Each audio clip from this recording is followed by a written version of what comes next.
Assalamualaikum warahmatullahi wabarakatuh. Saya sedang bersama dengan senior saya, kakak kelas saya di Mesir, Al-Mukarram, Ustadz Dr. Damanhur Abbas. Nikmati kajian-kajian tausiah beliau yang bergizi, berkualitas di channel Ustadz Damanhur Abbas. Jangan lupa tonton, subscribe, like, share, and comment. Assalamualaikum warahmatullahi wabarakatuh.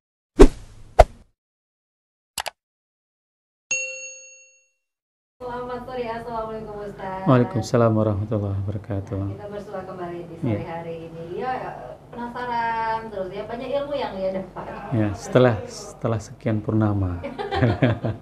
Banyak ilmu-ilmu ekonomi ini yang dia dapat dari Ustadz, dan ini penasaran yang berikutnya. Sore hari ini kita akan berbicara ini mengenai yang bisa dibilang ini sebuah satu kebutuhan ini Ustadz ya. Iya, sering bersama kita, sering membuat kita susah, sering kita membuat senang.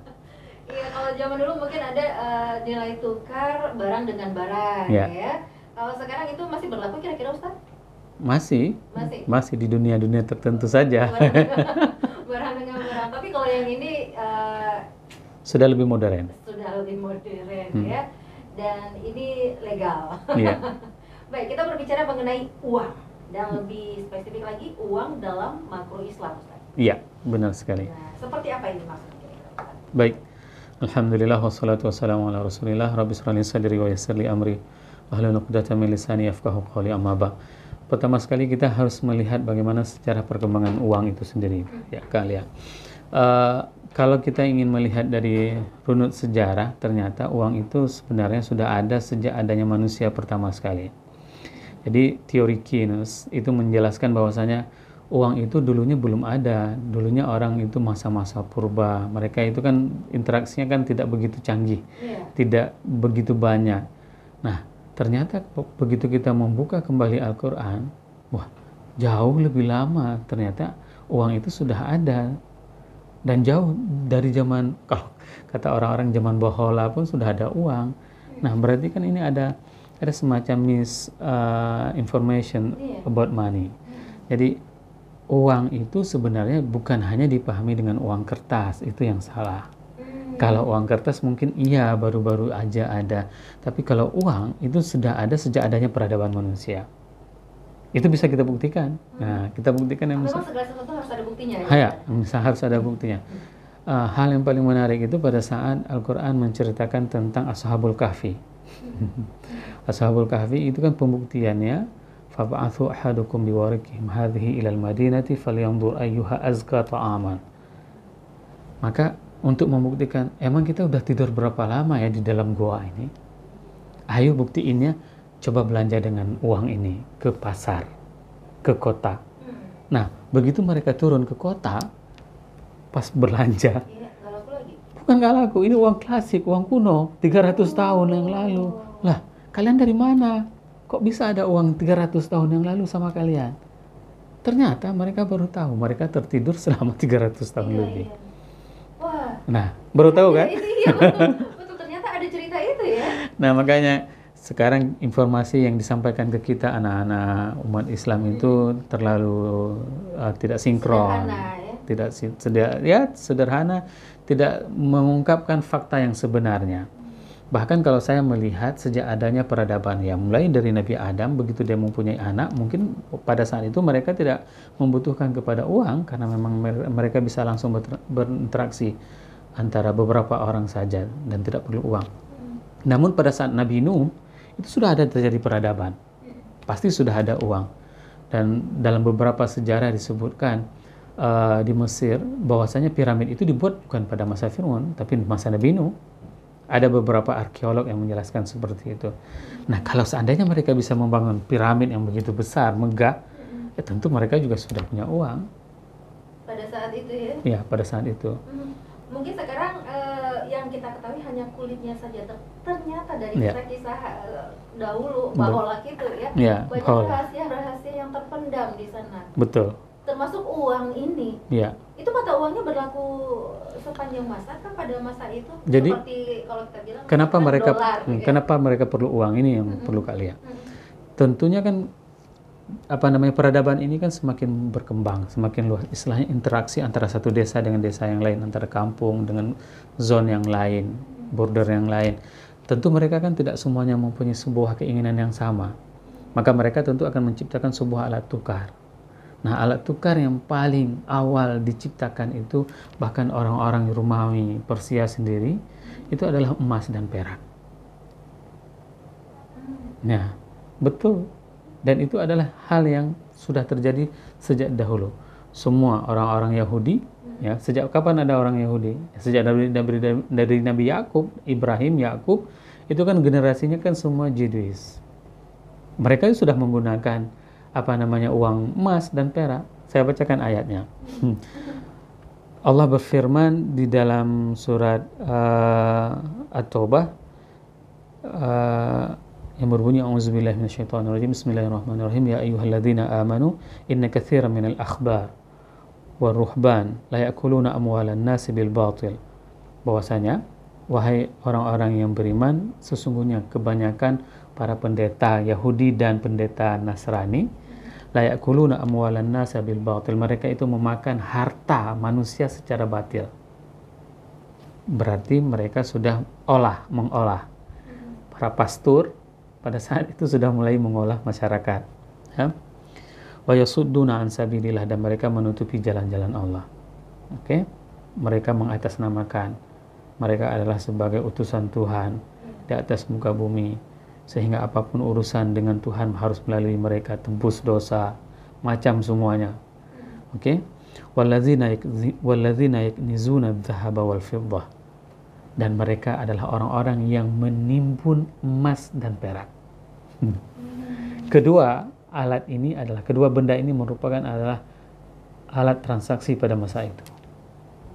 Jadi yang ingin kita sampaikan di sini apa? Ar-ruhban, ya, mereka para rahib, ya, dan para pendeta Yahudi, pendeta Nasrani, mereka suka olah masyarakat atas nama agama, dan mereka juga menimbun harta, emas dan perak. Emas dan perak ini bukan hanya kepingan perhiasan kalian, tapi ini adalah alat transaksi yang terjadi pada saat itu. Iya, itu yang lihat aja. Jadi bentuknya itu seperti uang logam kah? Iya, Atau uang logam. Dalam bentuk uang bentuk uang logam yang dicetak. Dan ternyata kenapa dengan emas? Maka kita ceritakan. Iya. Kenapa dengan emas? Ternyata emas itu adalah salah satu bentuk uang yang tidak akan menimbulkan inflasi. Buktinya loh. Ya. Satu ekor kambing di tahun 1440 tahun yang lalu, satu ekor kambing harganya 1 dinar. 1 dinar. Oke. Hari ini tahun 2023 harga satu ekor kambing itu adalah 2,5 juta. Konversi dengan dinar itu 1 dinar. pada Zaman dulu masa Nabi, kalau mengebeli satu ekor domba itu harganya 1 dinar. Hari ini, ya, 2023, harga kambing itu harganya adalah 2,5 juta. Kambing yang sehat ya, bukan kambing yang sakit. Kalau kambing yang kambing galau agak turun dikit. ya, kalau kambing galau yang lagi nggak jelas, ya kan, itu bisa dapat 800. Itu begitu sedikit kesandung langsung jatuh dia.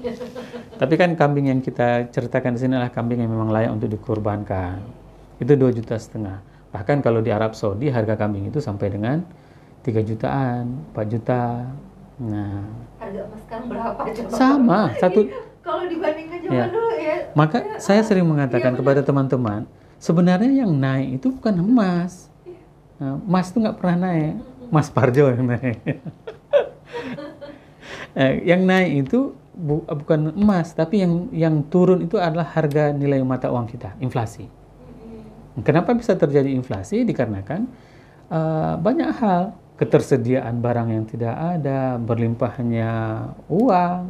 Kan gampang sekarang. Mohon maaf misalnya ada, bukan negara kita ya, negara sebelah. Ini hampir Ramadan ini. Ya, negara sebelah. Begitu perlu duit, langsung dia ngeprint, seret gitu kan. Dan saya pernah menanyakan, variable cost berapa untuk satu $1 itu dengan $100? sama biayanya. Masa harganya beda, nilainya beda, harganya sama? Kan nggak mungkin. Tapi kalau emas kepingannya, katakanlah misalnya 1 dinar, ya kan? Kalau 2 dinar kan udah 2 keping emasnya, sudah beda. Ya, kalau sudah bicara masalah uang pusing dong. Enggak, sebenarnya nggak pusing kalau hanya bicara masalah uang. Yang pusing itu pas bicara masalah pengeluarannya. Kalau pemasukan nggak Ya, pengeluaran ini. ya. Nah, makanya ada istilah teman-teman tuh jangan berbicara masalah uang, Iya. ya, karena kalkulatornya udah hilang, dibagi-bagi dan kurang. Kalau tambah-tambah itu ada terus deh. Iya, apalagi dikali-kali. Wow. Iya. Ya, jadi Ustaz, pada zaman dahulu itu nilai mata uang itu berbeda-beda kah? Setiap kepingannya itu atau sama semua? Mereka kan punya standar cetakannya. Kalau misalnya 1 dinar itu Cetakannya itu pemerintah pada saat itu. pemerintah pada saat itu. Nah, kalau misalnya saya punya beberapa koleksi dinar Aceh dan itu dibeli oleh ibu. Mama dulu beli, ada yang bawa dari Malikus Saleh, itu disimpan oleh mama.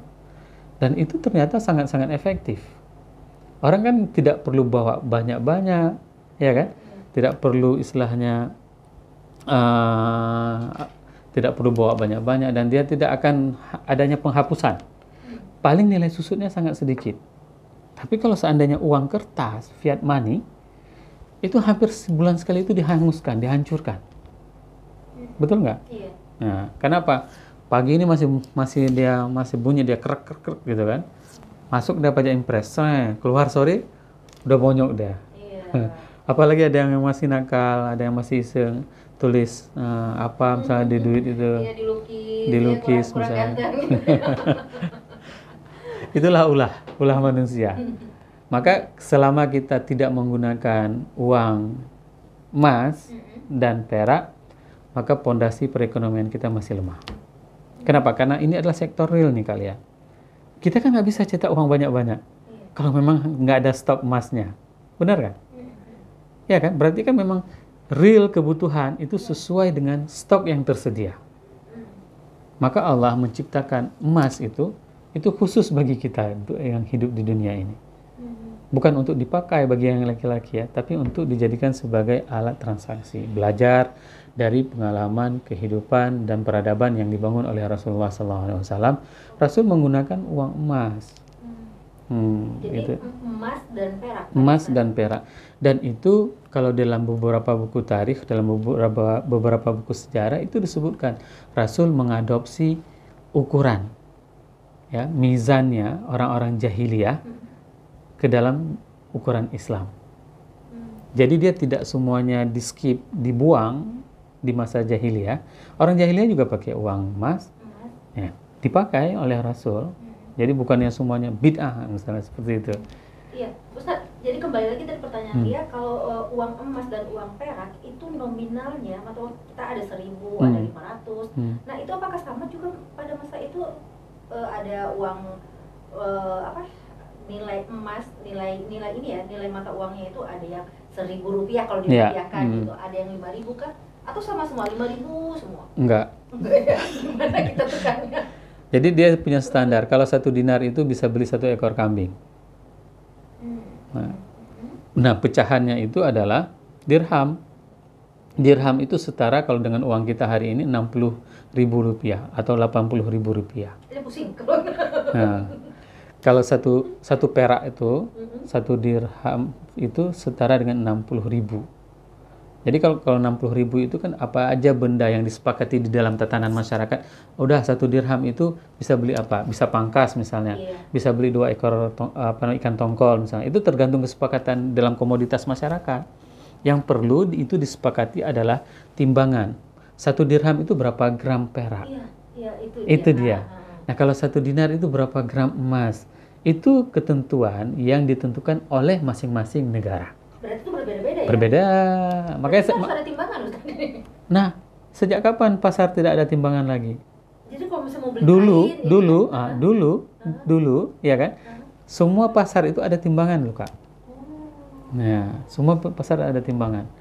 Nah, kalau seandainya uang dinar itu yang sudah dicetak resmi oleh negara, itu tidak perlu timbang lagi. Orang kan cuma bisa ngelihat, ini emas 1 dinar. Berarti ini bisa beli 1 ekor kambing atau misalnya 5 dinar bisa beli 1 ekor lembu, misalnya seperti itu. Jadi bukan hanya pada toko-toko sembako aja Bukan, yang ada bukan. timbangan, jadi toko kain, toko Ya. semua. Oh.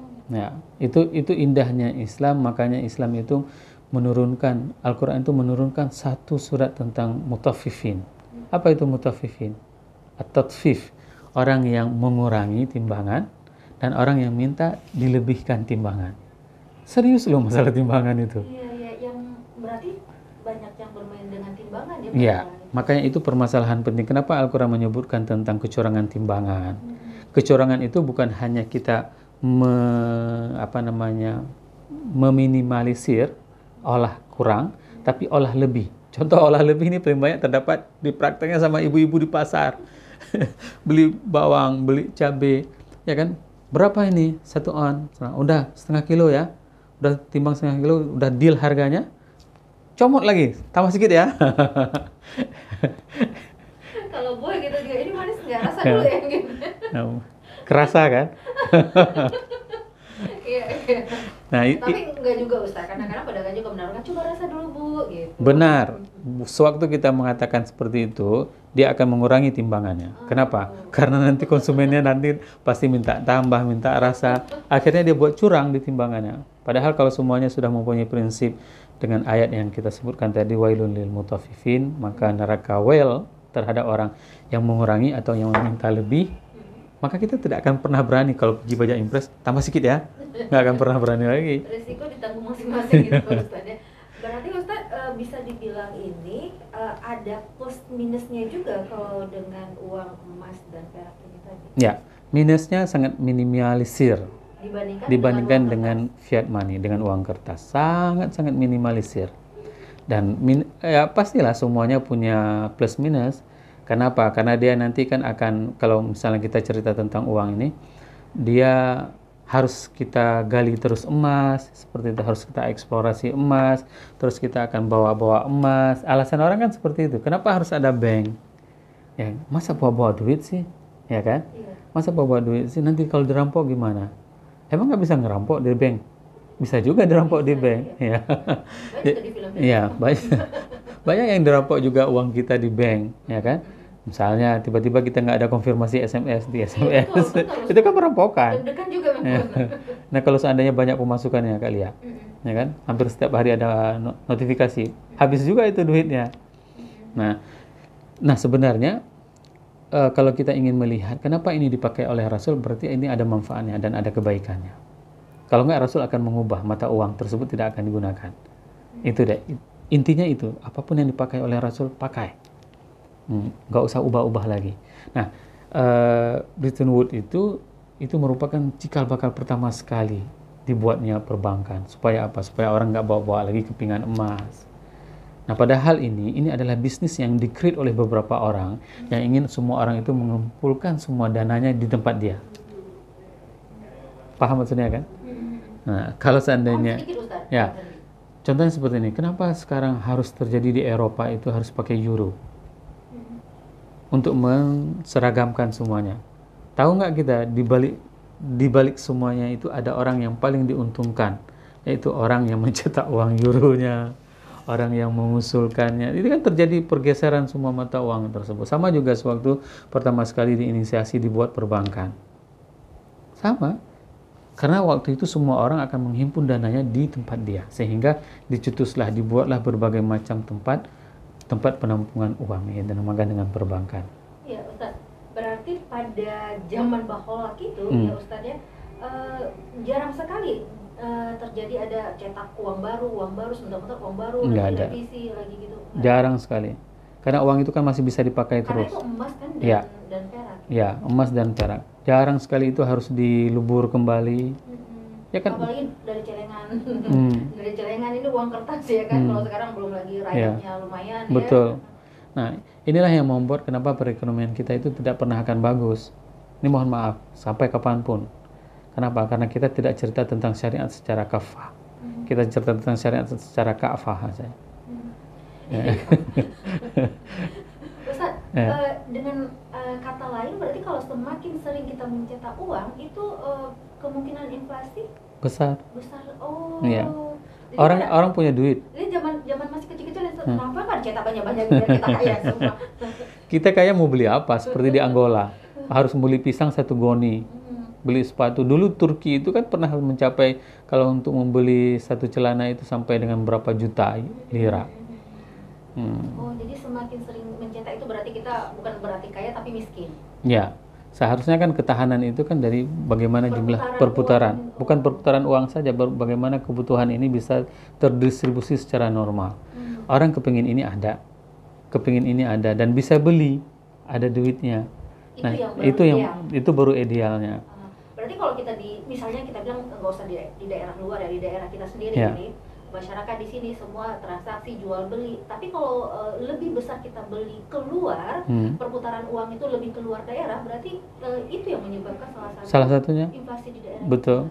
Kita ada 14 triliun 1 tahun.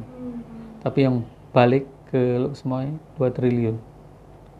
Apa mungkin orang Aceh beli besi semuanya? Iya, mungkin salah satu penyebab kita termiskin. Iya, benar. Jadi sampai kapanpun, sebenarnya kita sih udah malas cerita tentang kemiskinan kali ya. Karena juga kita miskin, kata teman-teman dosen kan, harus ngurus ini, harus ngurus itu. Tapi bukan itu. Sebenarnya kemiskinan itu bukan hal yang perlu kita khawatirkan. Yang dikhawatirkan itu adalah orang kaya. Orang yang punya anting 8 miliar. Baru-baru ini kan, baru ketahuan ada orang punya anting 8 miliar, punya tas 250 juta. Nah, ini yang membuat negara ini tidak pernah stabil perekonomiannya. Jadi kalau kita belanja keluar itu bukannya itulah kita berarti ikut salah seorang yang mendukung bahwa daerah kita ini jadi miskin gitu ya. Betul. Betul. Dia beli baju baru keluar, ini mau lebaran ya Ustaz. Ya. Dan oleh sebab itu di pertemuan yang lalu kita udah ceritakan, maka di daerah kita itu harus ada industri.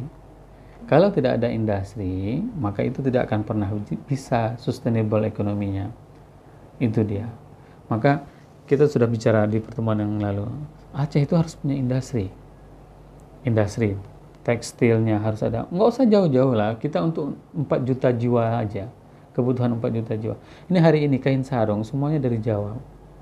Coba bayangkan, motif-motif Aceh dicetak di Jawa, diproduksi di Jawa, dikirim lagi kemari, jauh lebih mahal. Tapi kalau seandainya kita punya tekstil, punya garment sendiri, kenapa enggak setiap anak sekolah, daya, semuanya itu akan mengambil barang dari industri kita. Jadi artinya kita menjadi daerah mandiri gitu ya Ustaz? Ya, captive market namanya. Ya. Oh, apa? Captive. Ya. Ya, captive itu kan kita bisa ya. bertahan hidup dengan perlu roti, kita punya roti. Perlu pupuk, kita punya pupuk sendiri. Perlu pakan ayam sudah ada sendiri, diproduksi sendiri. Dan kita bisa, itu ada sangat luar biasa bisanya. Kita kemarin pengalaman saya kemarin di Banda Aceh di Barbate bersama Pak Mahdi dan Ustadz Budi Ansari. Ada beberapa pohon kurma itu yang memang tidak tumbuh buahnya, tidak berbuah. Ada yang kecil, ternyata salah satu komposisi pupuk yang paling ampuh itu adalah tai kambing. Kita selama ini cuma kasih tai lumbu itu untuk pembesaran. Pokoknya untuk lebih tinggi besar, bukan buahnya. Ternyata di buahnya itu adanya di kambing. Bagaimana Allah menciptakan keseimbangan tersebut. Sehingga tidak tersisa kan dari ampas-ampasnya semuanya itu. Nah, itu hebatnya. Selama ini kan ini tidak pernah dikelola secara profesional, secara industri. Ya dibuang saja. Padahal kalau seandainya ada itu dia. Maka kita cerita lagi kembali ke uang. Jadi orang ngapain punya uang? Kan gitu. Kalau seandainya dia punya uang hanya untuk menimbun, itu adalah sebuah kesalahan. Nah, jadi uang itu hanya digunakan untuk perputaran, transaksi, dan untuk bisa menambah keimanan. Nah, menambah keimanan itu gimana? Begitu contohnya Ibnu Mubarak, begitu dia mau naik haji, dilihatnya ada seorang wanita miskin janda yang tidak punya makanan, uang hajinya itu langsung didistribusi, dinarnya. Ini sebenarnya fungsi uang. Jadi kalau misalnya kalian belajar ekonomi konvensional, itu akan diajarin uang itu fungsinya untuk transaksi, terus untuk membeli barang, terus untuk spekulasi, terus untuk disimpan. Nggak ada yang namanya untuk sedekah. Itu nggak masuk fungsi uang. Jadi kita sudah diajarkan dari kecil tentang ekonomi seperti itu. Sehingga ini sudah tertanam di dalam benak kita bahwasanya ya uang harus diperlakukan seperti ini. Iya, berarti Ustadz, kalau para konsumen yang mendengarkan Pulsa Tunggu Sore hari ini, nggak salah kami juga dong, karena di sini mau dibeli juga nggak ada barangnya gitu. Terpaksa kami beli keluar. Iya. Makanya bukan kami membantu invasi di daerah. Betul. Makanya kan yang kita salut dengan program Bank Indonesia, mereka itu mengkreat dan menciptakan sebuah upaya untuk memutuskan mata rantai inflasi ini. Ini salut kita. Oh, dilihatnya ada dua komoditas yang paling memberikan sumbangan terbesar, bawang sama cabai. Mereka bantu masyarakat. Padahal ini bukan tugas Bank Indonesia. Mereka bantu masyarakat. Mereka diberikan bantuan modal, ilmu, skill semuanya. Sehingga apa? Sehingga ini bisa membantu terjadinya inflasi menurun. Sehingga Kota Luksemai hari ini kan menjadi paling hebat untuk penekanan inflasinya di bawah Bapak PJ Wali Kota ini. Nah, kalau nilai tukar, Ustadz bilang ini kita balik lagi ya ke dalam makro Islam. Kalau dengan kris-kris itu kan kita nggak tukar langsung. Nah, ini yang perlu kita bahas bersama. Sebenarnya Islam tidak pernah melarang hal-hal seperti itu. Platform digital itu tidak pernah dilarang. Karena ini baru-baru ini aja. Iya. Zaman dulu nggak ada. Nah, zaman dulu juga nggak ada. Jangan kita bilang bid'ah, jangan kita haramkan, ya kan? Namun ada hal yang terpenting pada saat kita transaksi secara digital itu yang harus ada itu adalah qimahnya, harus ada nilainya. Contoh misalnya, kita bisa transaksi kalau ada saldo, ya kan? Sebenarnya kalau secara dinar dan dirham bisa juga kalau seandainya kita menjadikan itu di platformnya digital. Contoh misalnya, saya deposit ya 1 dinar 2,5 juta, ya kan? Maka dia akan masuk ke dalam bentuk kirisnya, dinarnya. Kan bisa kan dipahami seperti itu kan? Nah, tidak ada masalah sebenarnya selama ada dinarnya, ada dirhamnya. Nah, yang parah hari ini ada sebagian lembaga keuangan yang mencoba menipu masyarakat itu hanya dikeluarkan surat berharga saja tanpa ada emasnya, tanpa ada di peraknya. Itu bahaya. Paham maksudnya?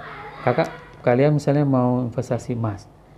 Kalau saya keluarkan sertifikatnya, tapi nggak ada emasnya. Nggak ada emasnya di Nemaya ya. Nah, di istilahnya indah di dalam mimpi, mucawo di alam nyata. Di alam nyata nggak ada. Nanti pada saat mau transaksi, biasanya bisnis seperti ini akan kacau. Apa sih namanya itu? Obligasi apa? Beda, kalau obligasi itu dia sukuk. Kalau ini memang dia platform digital. Dengan sekarang dikenal dengan cryptocurrency. Cryptocurrency itu dia mata uang digital dan itu hasil miningnya dari perkalian komputerisasi. Sebenarnya kripto itu sangat penting kalau seandainya manusia itu mau mencerna. Insya Allah kita akan bahas di pertemuan yang akan datang tentang ya kita kalau berarti itu Ustaz sekarang kan sudah ada nih, balik lagi ke platform ya, membeli emas kita kan pakai uang juga itu Ustaz, walaupun ya dalam ini transport atau apalah gitu ya, itu tidak bolehkah atau dibolehkan dalam Islam? Beli emas boleh, walaupun kita tidak pegang emasnya gitu. Nah itu yang menjadi masalahnya, kita tahu nggak ada emasnya. Kalau tidak ada emasnya, cuman kertas yang dikasih ke kita, nggak boleh. Kita harus melihat mana emas saya. Harus melihat dalam bentuk barang. Jadi apapun yang tidak dalam bentuk barang, mau invest emas dalam bentuk apalah namanya gitu, itu tidak bisa. Tidak dibenarkan. Karena itu sangat riskan. Sekarang orang menjual 2,5 juta dengan 1 lembar kertas. Apa yang menjadi pegangan bagi kita? Kertas tersebut. Dan padahal sebenarnya transaksi itu harus ada bendanya. Mana emasnya? Kalau sudah ada emas, orang mau lari kemanapun, kita tetap ada pertinggal. Tapi kalau orang lari, tinggal kertas, mau pegang, mau dibawa kemana? Memang tujuannya baik ya? Iya, memang ini harus kalau kita berpikir secara jernih, pasti akan masuk akal. Hanya saja terkadang kita kepingin cepat kaya. Iya. Aku punya 1 kilogram emas, mana dia dalam bentuk khayalan gitu. Itu yang paling bahaya. Iya Baik Ustaz, sudah 18.36 menit. Iya. Iya, ini Tidak terasa. bukan tidak terasa karena bosan ini Ustaz, tapi tidak terasa memang benar-benar Asik banyak dan yang menarik. ingat. Iya. Iya, banyak yang Alhamdulillah ingat. kalau memang demikian. Iya, mudah-mudahan kita bisa berjumpa lagi nih Ustaz. Insya Allah. Kapan jadwalnya kalian?